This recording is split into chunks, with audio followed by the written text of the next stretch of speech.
Hi, everybody. Hi.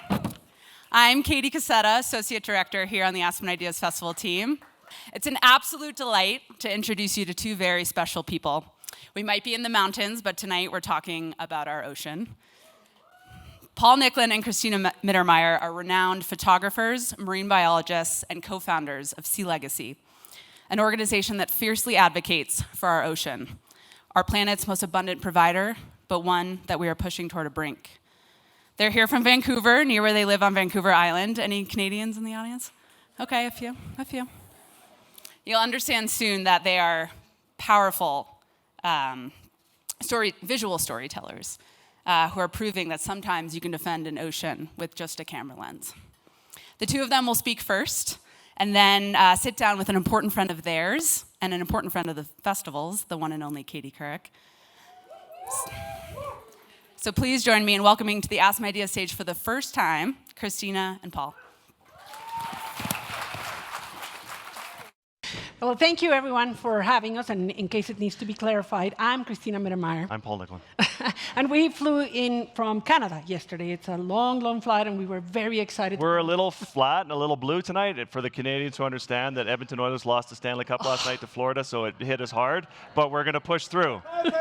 Go Panthers. Yes, All go right. Panthers. They earned it. Congratulations. Yes. Anyway, we're here with you for about 20 minutes, 25 minutes, tell you a few stories, show you a few pictures. And before we tell you what we do and why we do it, we're going to show you how we do it.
Thank you.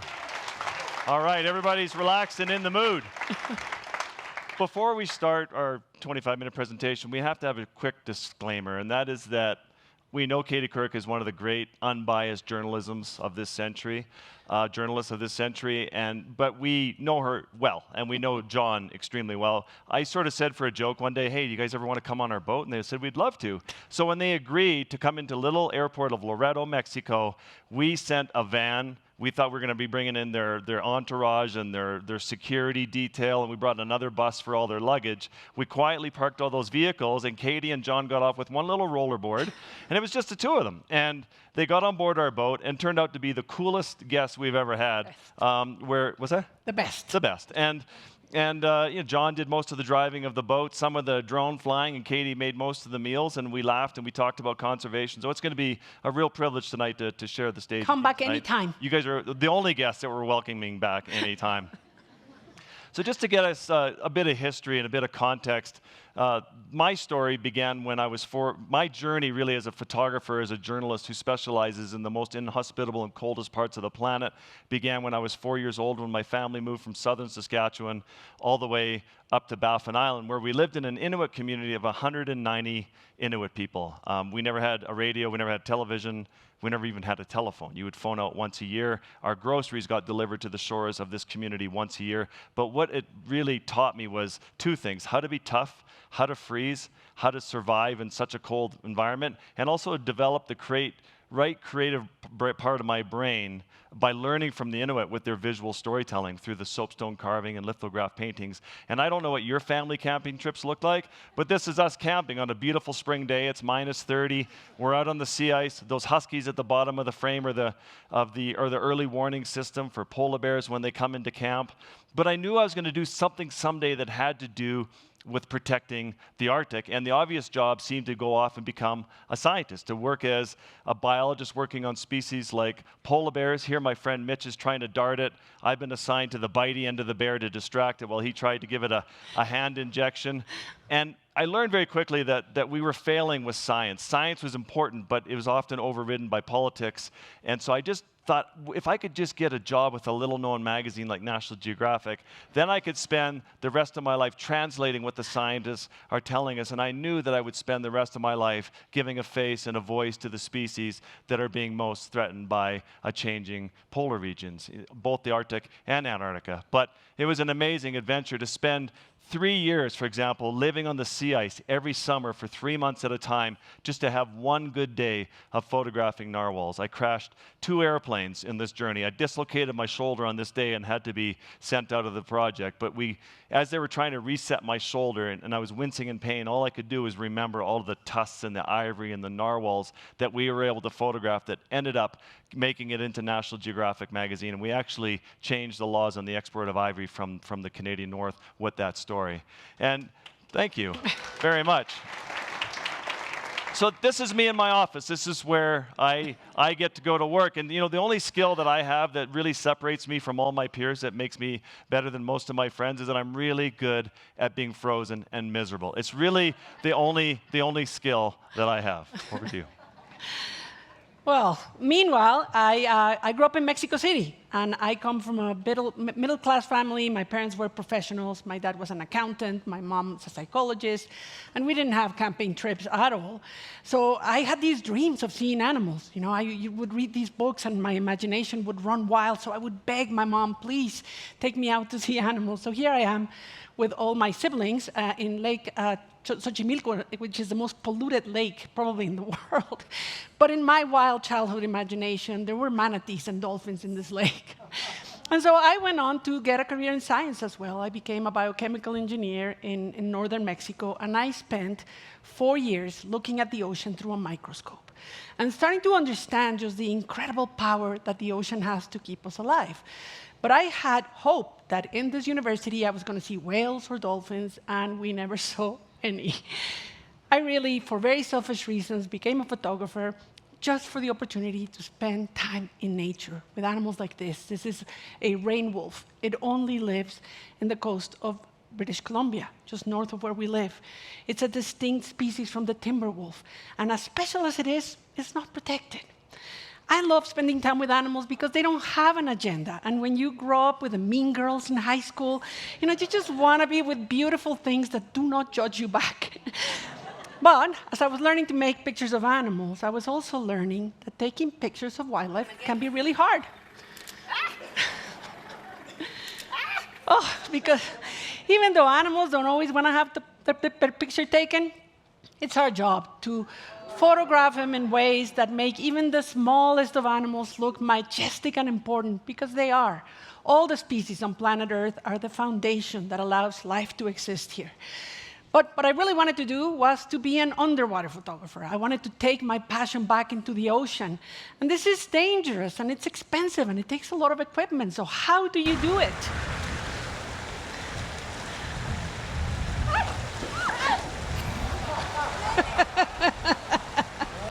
Don't worry, the cameras were fine.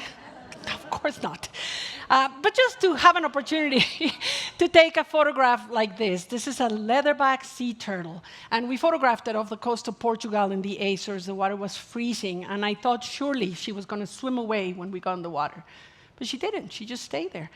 As I swam around, I could see that she had a little tag on her fin that told me that she was born in West Palm Beach, Florida, and where we had found her 4,000 miles from where she was born. And when I'm thinking about these animals, I'm wondering, how does she know one day to make a U-turn and, following a map that only she can see in her head, head back to the same beach where she was born, and for a few hours go on land and lay her eggs? We know nothing about the planet we live on. And if we just recognize that animals are other nations, we might stand a better chance of saving this planet. Nice. Thank you.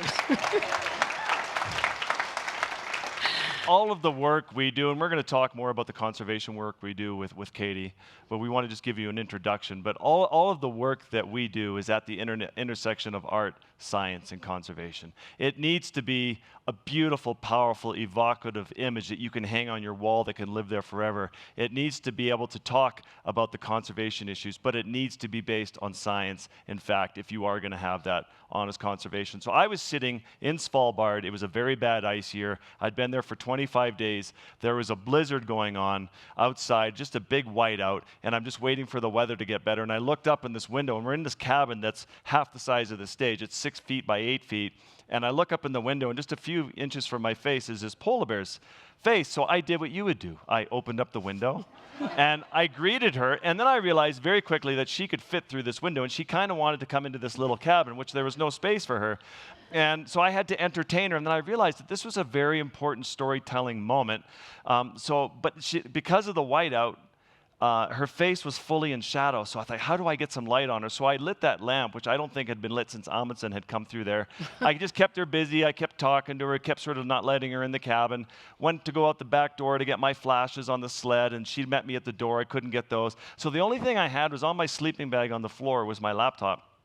And I opened it quickly to a blank white page, and I held it up about a foot from her face, and I was just able to fill in the shadows on her face and make that image, which is a really important image, because anytime bears come into conflict with humans, they're called problem bears, and you're allowed to kill them, and they don't even come off the hunting quota in Canada. So it's a big issue, and it's a really important image. We ended up making it into National Geographic. This image is called Ice Waterfall, and we have Erica here tonight, who with Hilton Contemporary Gallery, and she has some of her art collectors here tonight. It was great to see you all again, and this is one of my most popular... She represents us. Yeah, she represents us. So this is one of my most popular fine art images, but it's also a hard storytelling moment, which really makes me happy that this lives on so many walls. It was the opening double-page struck to the National Geographic climate change issue, and in fact, it's pretty cool when a band like Pearl Jam calls me and says, hey, we're doing an album called Gigaton, which is the measurement used for the amount of sea ice and glacier ice and ice shelf ice disappearing from the polar regions, because the number is so big, but we want to put that image on the cover of our album. So it's great that that starts to get us out of our echo chamber and speak to a different audience.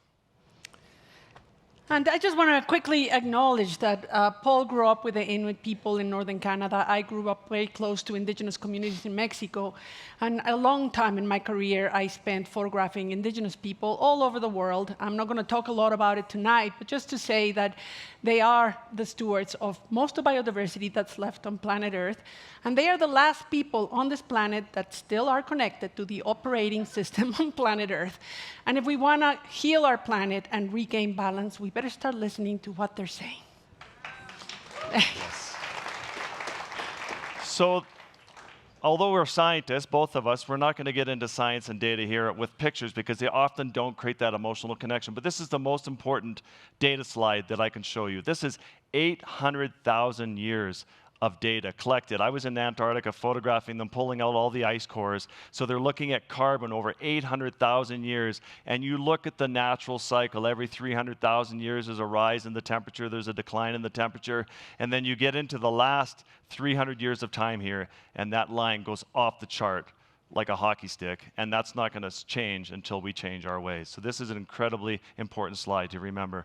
For me, somebody as a biologist, I saw 3,000 polar bears in my lifetime, and I had never seen a dead polar bear until recently, and now we're starting to find dead polar bears. And when you talk to scientists, and they say that polar bears are going to be extinct in the next 100 years, I want people to know that it's not just data points falling off a sheet of paper. These are charismatic, beautiful animals that are out there that need sea ice in order to survive.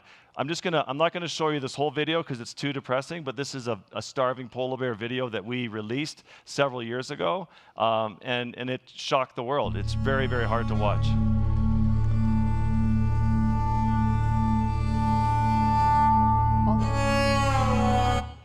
But we did not want that bear to die in vain. He probably only lasted a couple more days.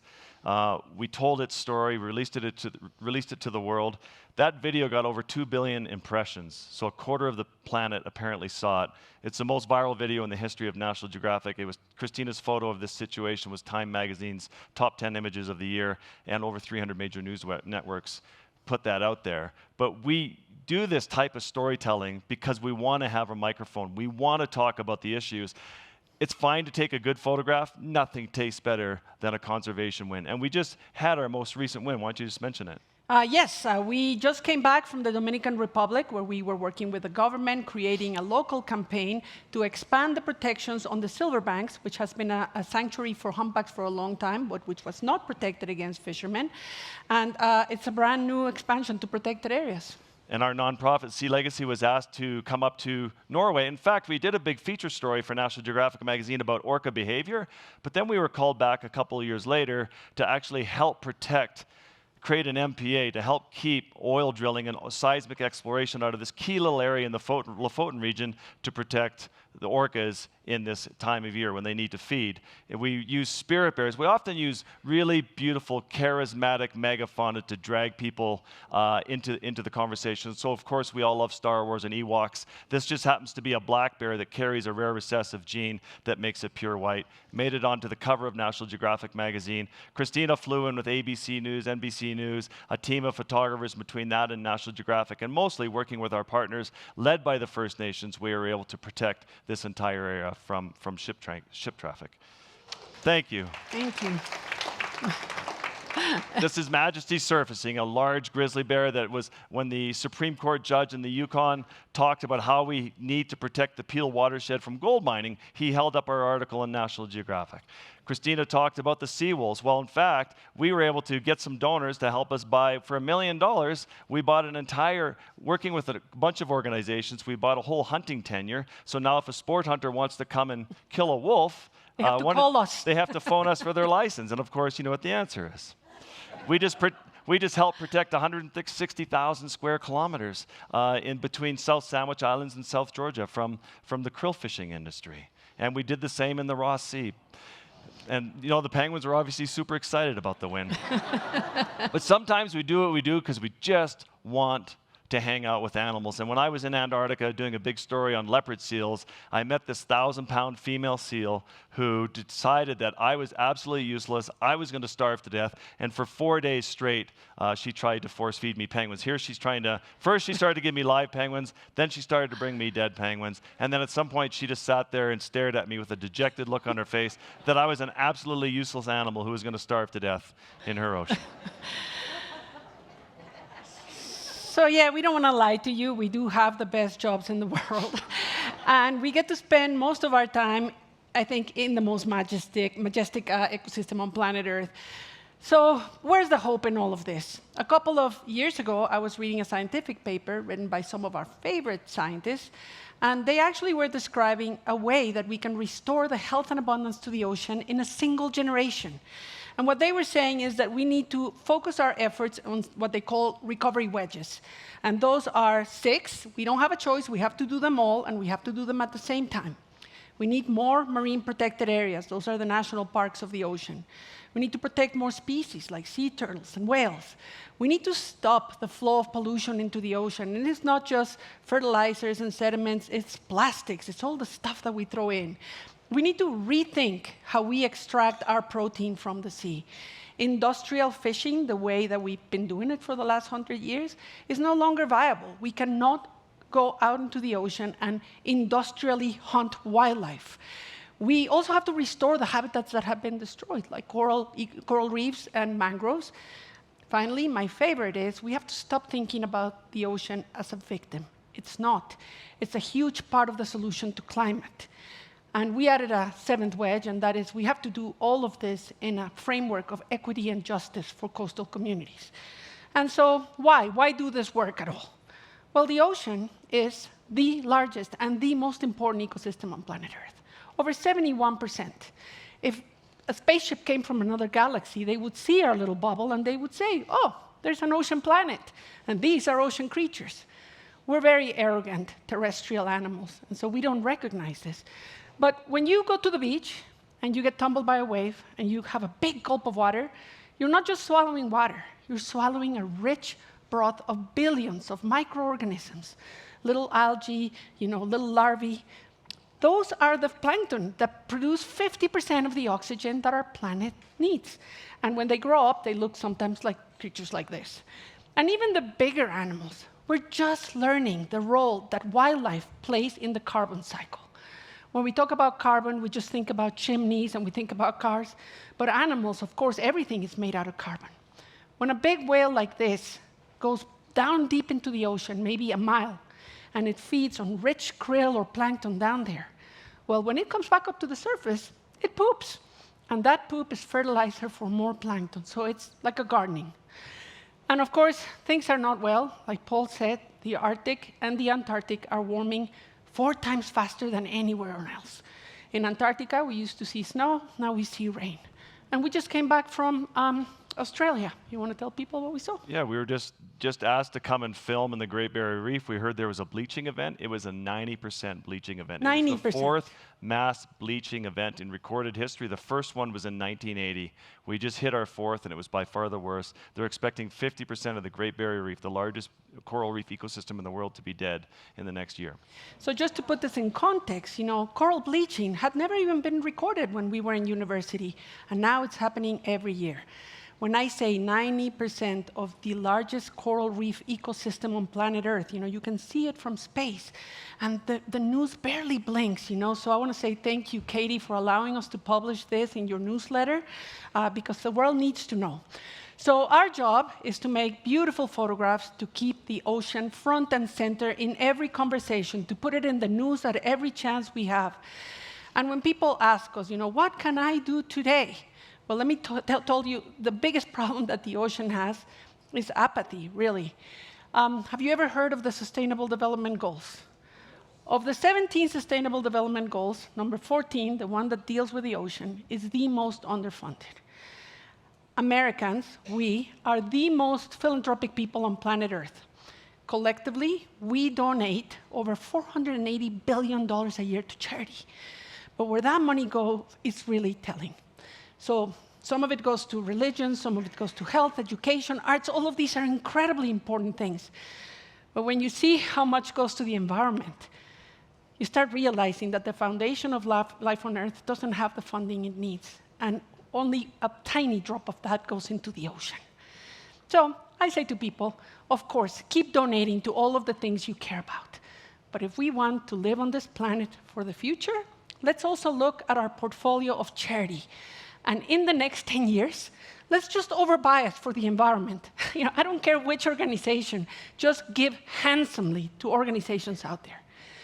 Because in the 30 years that I've been doing this, and there's no reason for this photo to be up there except to get your attention, I've learned one thing, or we've learned one thing. Everybody thinks that somebody else is going to do something about it. Christina just became Canadian. I'm very proud. But nature is our biggest ally. We were listening to presentations today, and everybody's talking about these incredible technologies, all the ROI, the investments, the cool toys that people are building. All of it is great.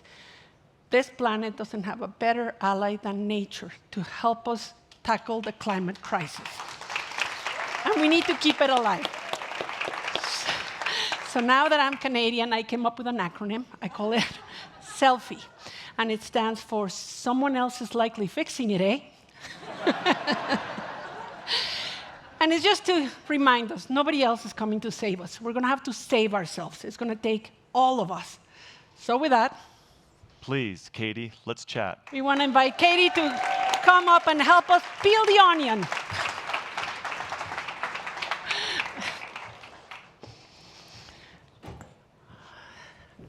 work. Thank you. Oh my God, 25 minutes is not enough. Aren't they amazing, honestly? I've had the privilege of meeting some pretty cool people in the course of my career, but I have to say, Paul and Christina are two of the coolest by far. Thank you for that great presentation. Thank you for everything you all do. I'm going to ask some questions, but I mean, not everyone gets to be with you all, and I get to spend time with you pretty regularly. As you saw, Paul and Christina invited my husband and me to the Baja Peninsula to see blue whales. It was one of the most extraordinary experiences that you can imagine. And I'm really happy we have a new newsletter at our media company called Ripple Effect, which focuses on environmental issues. It's twice a month, in addition to our 6-day-a-week newsletter. So go to katiecouric.com and sign up, and you can read pieces by Paul and Christina and continue to be involved in their incredible work. So I have so many questions, but one of them is when we spent time together, I know you told me, Paul, despite the fact we saw some very tragic images that you and Christina have shot, that part of your goal is to really convey the beauty of nature as a way to suck people in, to get them to care. Can you tell us how you both really developed that philosophy and why? Yeah, thanks, Katie. That's a great question. And by the way, you are welcome back anytime. Okay, well, you might be sorry you said that. We'll be seeing you in Indonesia this fall.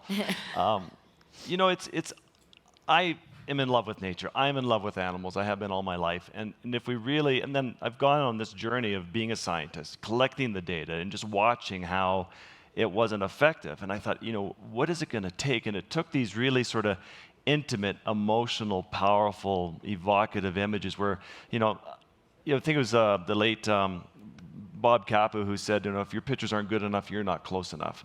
And that really applies with wildlife and nature as well. And you have to obviously be very respectful of animals. You never want to harass an animal for a picture. But I spend, weeks, months, sometimes getting super close to the point like that grizzly bear with the water dripping off it. In the end, I was sitting there from me to you drinking a scotch while it's eating a fish because we'd been hanging out for a month. And so but I was able to photograph these intimate moments because I need people to feel what I feel. And it is this visceral connection, right, Christina? I mean, I could even hear in the room when there was that sad video of the polar bear, everyone is crestfallen and so upset, and then you see the penguin jumping for joy and everyone's like, so it really is this emotional connection, and you feel it very deeply when you're making these photographs. Very deeply, Katie. And we take a page from one of the best storytellers in history, and that is Dr. Martin Luther King. When he started his famous speech, he didn't say, "I have a nightmare." He told us what the dream was. And that's what we want to do with our photographs. We want to lure you in with the beauty of nature, remind us why we're fighting for this. But then, of course, we have to remind you of the perils that we're facing today and, draft a path. And it's a roller coaster of emotions. And people need that to be drawn into the story. I really sorry, can I just jump in?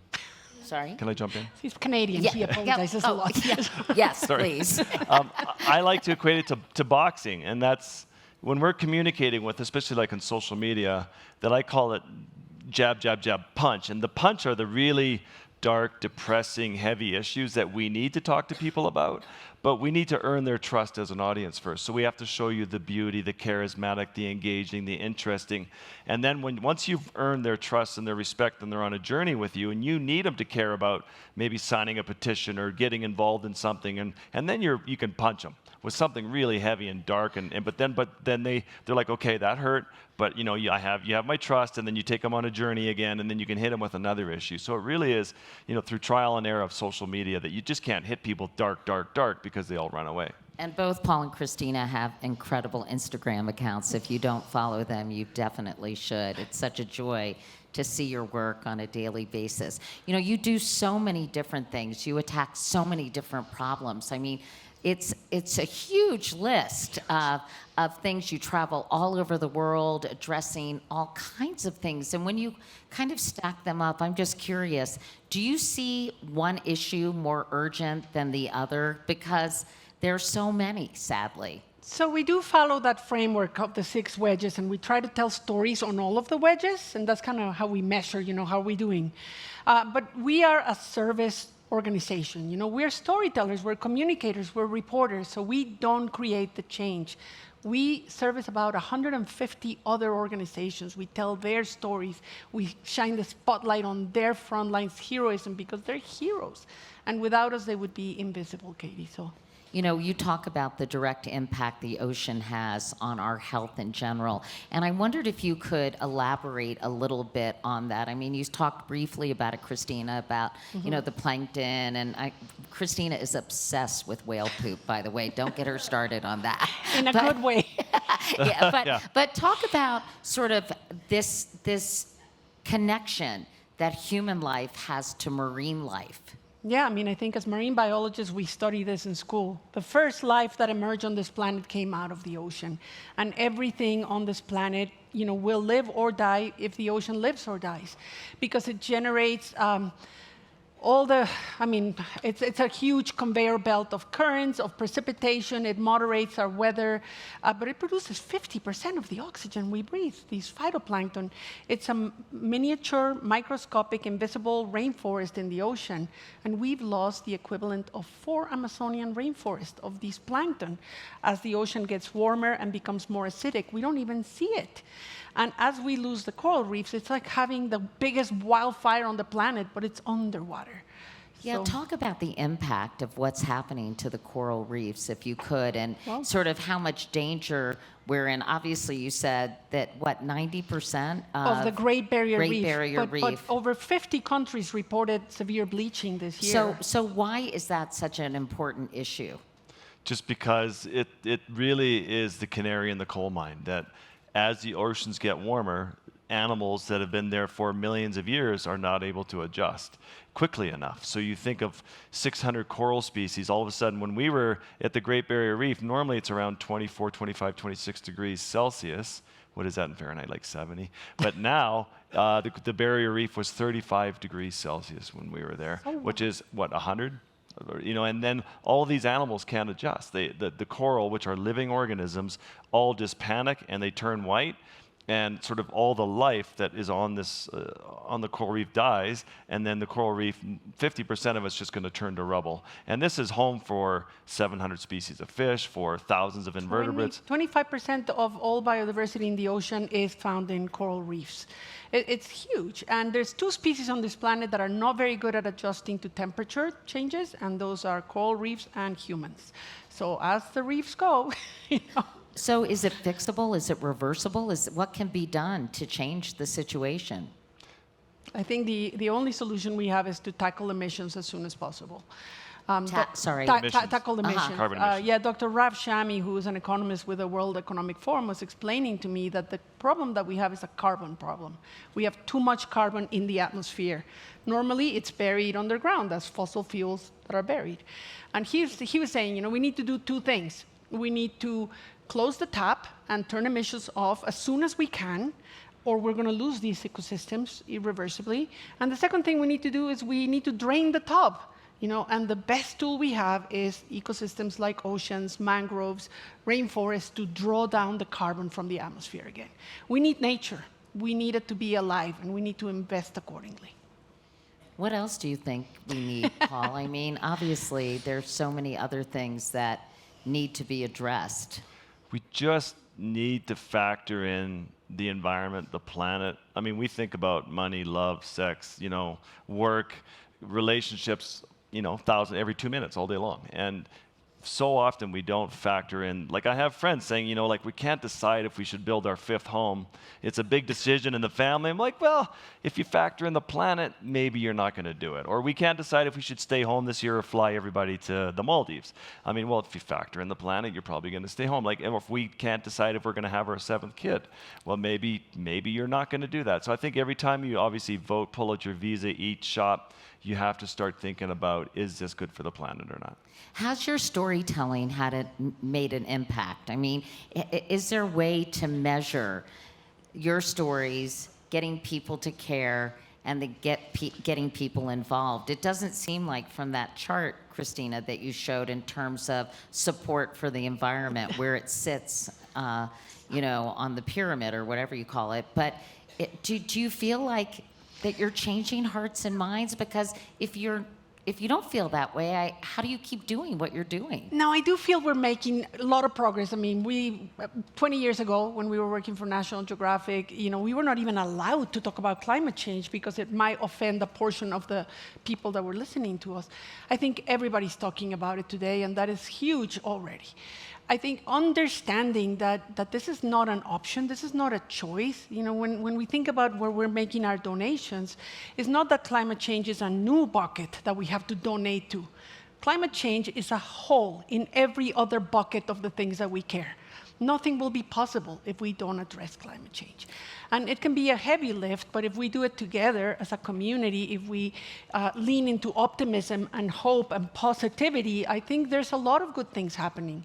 So for us, our storytelling is a lot about the solutions, about the heroes that need our attention, and reminding us, there's still a lot of good stuff out there to fight for. I mean, those blue whales, they need us. There are a lot of good people doing a lot of good work out there right now, really, and a lot of brilliant people, that are really trying to think about solutions. We just need to move faster. But have you seen the movie Don't Look Up with Leonardo DiCaprio? Yes. Yeah, so that movie punched me in the face so hard because I feel whenever I go on television and I talk about climate change or whatever, people are like, oh my gosh, that's just this, It's so like it's that asteroid coming towards Earth, and the host says, I hope it hits my ex-wife's house first, or the next guy's like, I hope I can get all the trillions of dollars worth of minerals off there before it does hit Earth. But like this climate change is this asteroid hurling towards us, and it's here now. And if we don't, and you saw the chart, the graph of carbon in the atmosphere going off, that if we don't address that, we really are in trouble. There are also some simpler issues, like when we were together, you talked about whale strikes, right? Mm-hmm. That if cruise ships just lowered their speed by really not that much, so many whales would be saved and protected. Can you talk about that and how difficult it's been to change policy? Because that seems like such a no-brainer to me. Yeah, so whales, they've evolved over many millions of years, and they never had ships in their life, so they don't know that when a ship is coming, they should get out of the way. And what ends up happening is, as we have more than ever tankers and all the Amazon ships shipping all our stuff across the planet, whales are getting hit. They're a sponsor, by the way. And that's okay, because when we don't do it, our partners do. You met Michael Fishback of the Whale Guardians. He figured out, if I just go and talk to the shipping companies and the ports, maybe they'll listen. And guess what? They do listen. They say, we don't want to kill whales. We had no idea. So it has changed. Yes, it has changed. Sure. And poor Michael, there he is with Delphi, his daughter, and it's just the two of them, and they have no way of communicating and scaling. So we come in, we bring Katie Couric, we bring CNN, we bring the media, the spotlight to them, and they're doing great. They've been able to scale, and now they're working in Brazil and Sri Lanka. That's such good news, because I think when we were together, nothing was really being done about that. Yeah, no, it's happening fast, So now they're Katie, listening, which is great. You talked about all the tech and everything that's being discussed at this conference, and I've always wanted to ask you guys about deep ocean mining and how we're digging deep into the oceans for all these I guess rare earth minerals. Yeah. Yes, thank you, Christina. Rare earth minerals, that's what I wanted to say. So how serious an issue is that, and can you just kind of share your perspective on that with the audience? It's one of the worst ideas we've ever had. I think that we are in the middle of an energy transition, and it's very exciting. I love the innovation, so many brilliant minds thinking about how to get us off fossil fuels. All transitions are messy. Not all the solutions are going to be perfect. We know that the windmills are having some bad effects. We know that the EVs have to have earth rare minerals. But I just think that this deep sea mining is dumb. They paint it to you like they're going to go down in the bottom of the ocean and gingerly extract these nodules. Well, that's not how mining happens. We know nothing about the bottom of the ocean. We don't know what kind of biodiversity lives there. We do know that it stores a lot of the carbon that's sequestered in the bottom of the ocean, and they're going to go and remove all that, create a massive plume of toxic radioactive sediments. I mean, it's just a very bad idea. You're going to have two massive plumes, the one where when they dig up all the minerals, and the one when they bring all the minerals to the surface, and they're going to create a second big plume that goes into the ocean. And then just, again, these places have taken billions of years to evolve to get to this point, and now we're going to disrupt that as well. Meanwhile, we're dragging bottom trawlers. This evening, it's about hope, right? It's hope. Yeah. No, but I just wanted to ask you about it. And bad idea, Katie. Bad idea. And it's one Canadian company. Is it being done in a widespread way right now or not? Smarmy Canadian businessman, and he's trying to sell it as a good thing. My hope is that there's even smarter people with great innovations already leaning into hydrogen technology. And there's so many other ways of doing it. So I hope we're not going to go that route. So, all right, turning to hope. Yes, Tell us about some of the other wins that you all have had. You talked about marine protected areas that you've been able to establish. Give us some good news about the environment. Yes, when advocacy works. We were listening to Jane Fonda, and her videos, and she's been such an advocate for so many years. I'm interviewing her tomorrow, so. I know, and Robert Redford just wrote the foreword to my new book. I mean, these are the real environmentalists. So exciting. Advocacy works, but only if we all participate. So last year, we went to the CITES conference. CITES is the Convention on the International Trade of Endangered Species. Think about how that sounds. These are people that are trading polar bear pelts and elephant tusks and the trade of sharks. And there's two groups of people there, the ones that are advocating for protection and the ones that are advocating for trade. Well, we were able to lobby and did a campaign to protect 54 species of sharks that are no longer being able to trade internationally.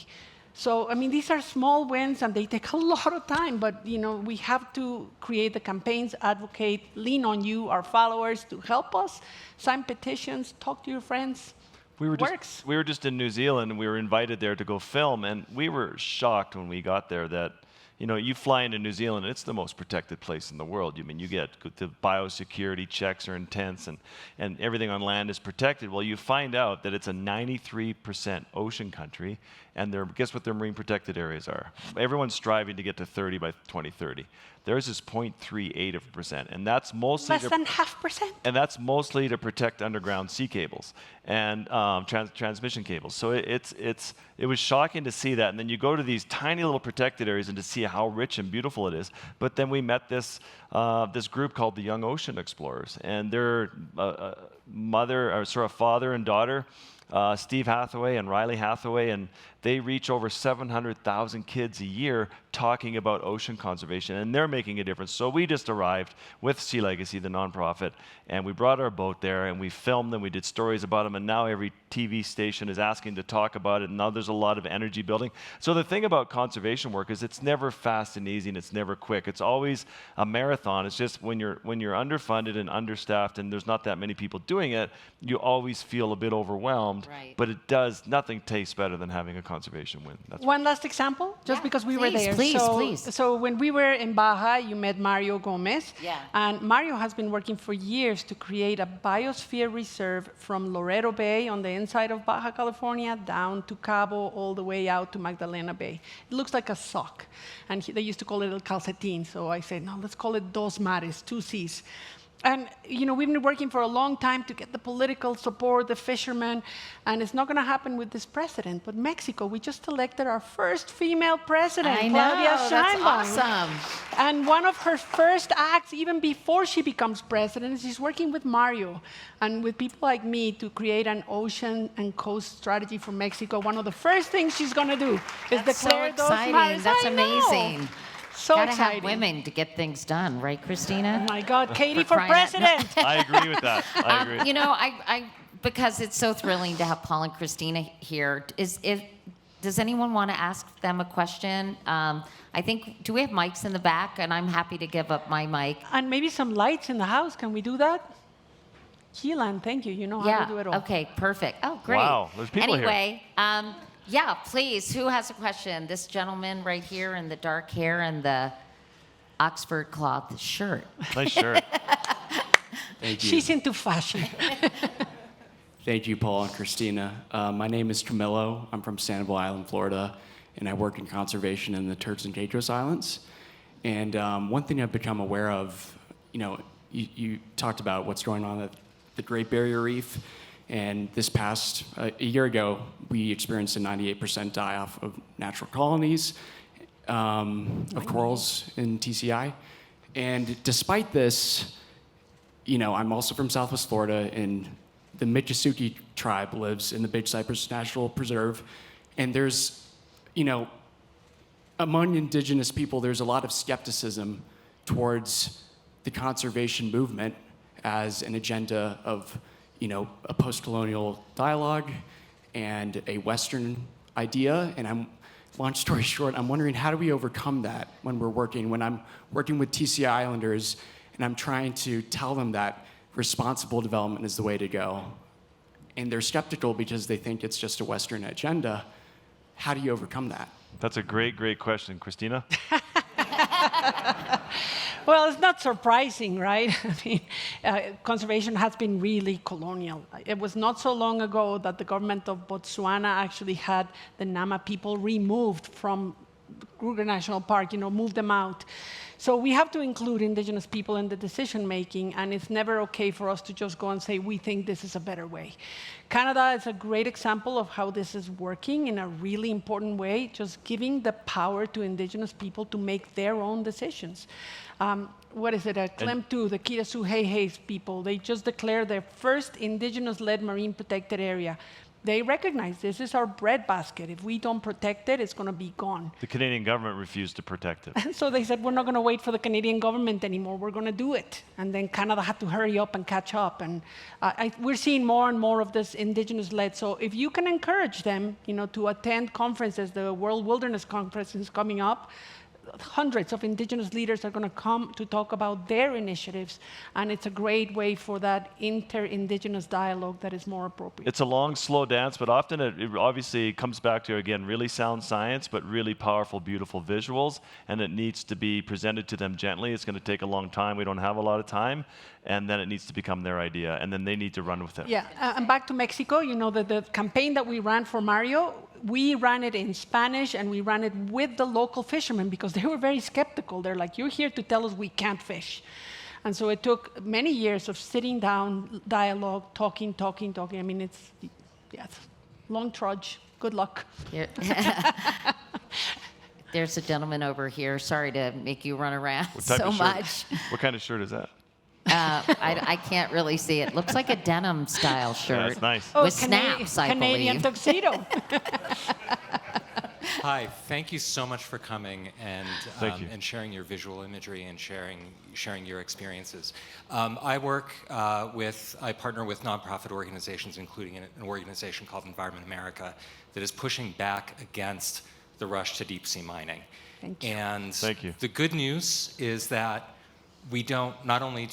shouldn't we do this, but we don't need to do this. We have other solutions. My question for you is that the current proposals to mine in the Central Pacific Ocean, there's going to be an International Seabed Authority meeting coming up next month.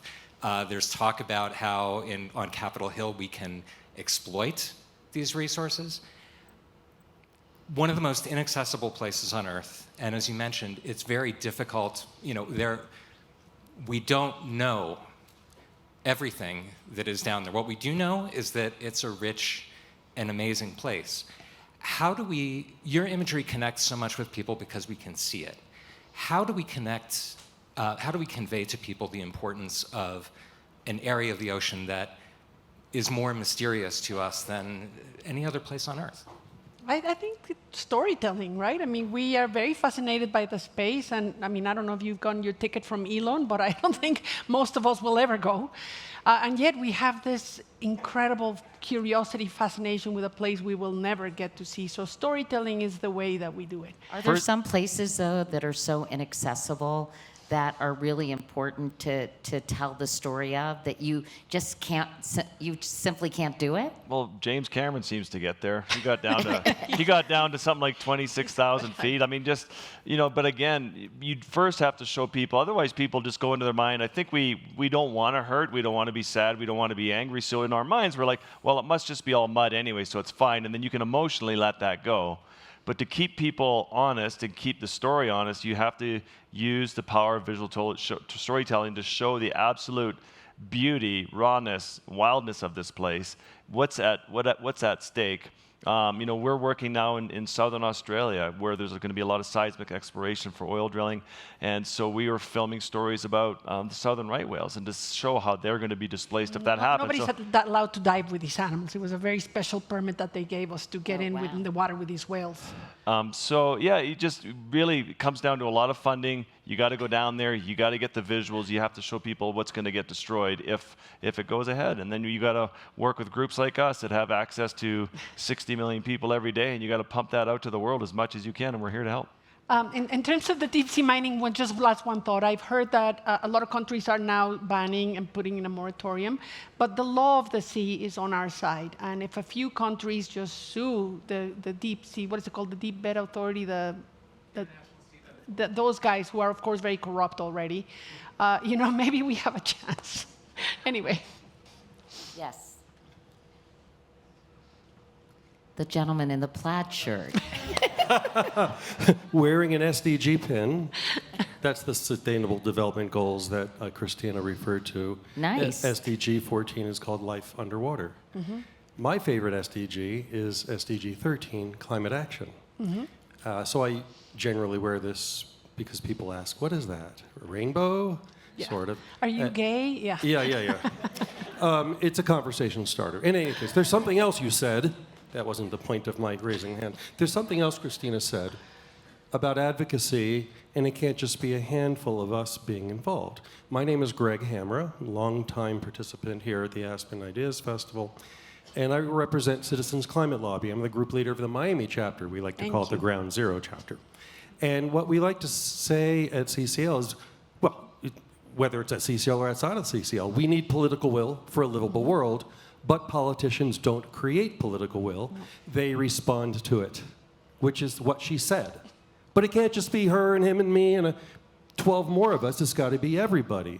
Mm-hmm. It's a civic duty. And so 2 weeks ago today, Tuesday, right? 2 weeks ago today, we had our big annual summer lobby day on Capitol Hill with nearly 1,000 volunteers from all over the country in 450 meetings with members of Congress.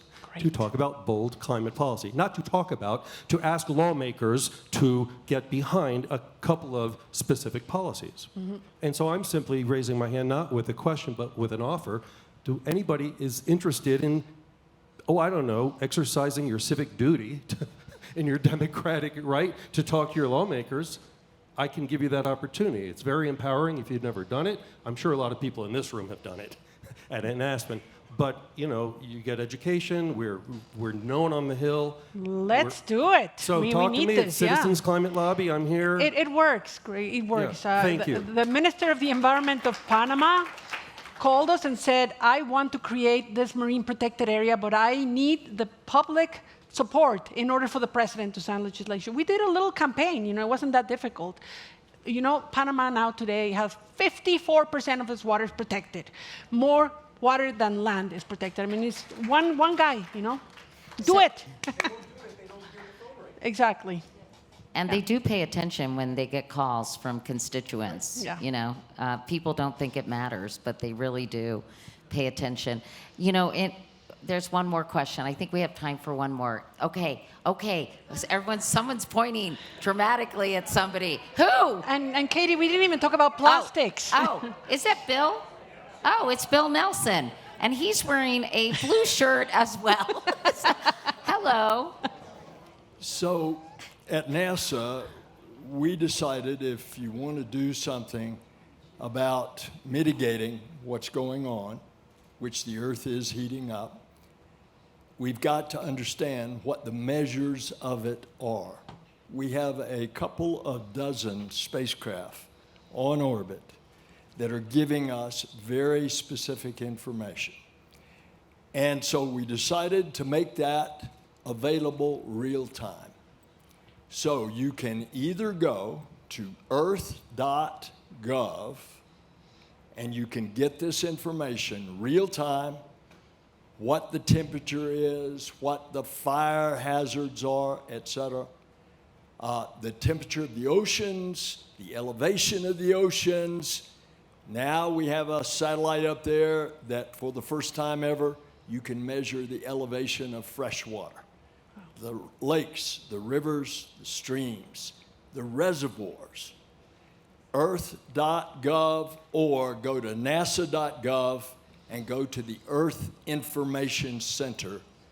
It's a physical location at NASA headquarters and the Museum of Natural History, but it is a virtual headquarters as well, the Earth Information Center. We're all coming. Thanks, yeah. Maybe you could write about that in our Ripple Effect newsletter. Be What do you awesome. think? I'll call you. And speaking about ripple effect, you know, we just wrote about microplastics, Katie. You Yes. asked me to write about that, and I had a meeting with somebody that alerted me to, okay, talk about microplastics. Oh, wait, what? Okay, okay, one more question. Stand up. Who is it? It better be a plastics. Okay. Oh, it's a little one. Stand up. Stand up. Hi. Hi. What do you think is the most hard and difficult animal to take a picture of? Paul. Wait, what was the question? I didn't quite hear the question. What is the most hard and difficult and complicated picture or animal to take a picture of? Oh, okay. What's the hardest picture, hardest thing you've ever photographed? Yeah? You want to photograph plankton? I showed the picture of the aerial of narwhals in my talk. That was 5 years of failing. So when I take pictures of animals and wildlife, we fail about 98% of the time. We only take about 5 good pictures a year, and we're out there all year shooting hundreds of thousands of pictures. And so that picture, though, I failed 99.8% of the time. I only had 1.5 good days of shooting. In 5 years of trying, I had to buy an airplane, learn how to fly it. I crashed it. I got another airplane. It's not funny, people. This is a serious story. And then the day that we finally were able to land and get all these pictures of narwhals, the ice was so rotten and thin, I fell through and I dislocated my shoulder. And it took my assistant an hour and a half to reset it because everything was so cold. But that ended up going into National Geographic. So I love it when people write me on Instagram, go like, love your clicks, nice snap. I just want to travel the world and take pictures like you. I'm like, yeah, you have no idea. But it's part of the journey, and we love it. But and Christina, for every picture we have, we could do a long talk about the challenges of making those images. What was the most challenging photo you've Oh my ever God, taken? the good ones are rare.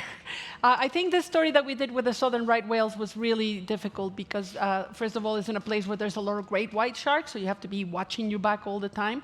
And these whales, they're not normal whales. They're not like humpbacks that are friendly. These ones are very wild, pelagic. They're out in Antarctica, and they're too curious. They're too big and too curious, and they want to come and they want to touch you and push you around. I mean, and it's aren't terrifying. you scared a lot of the time Oh, that yeah. you're going to get eaten?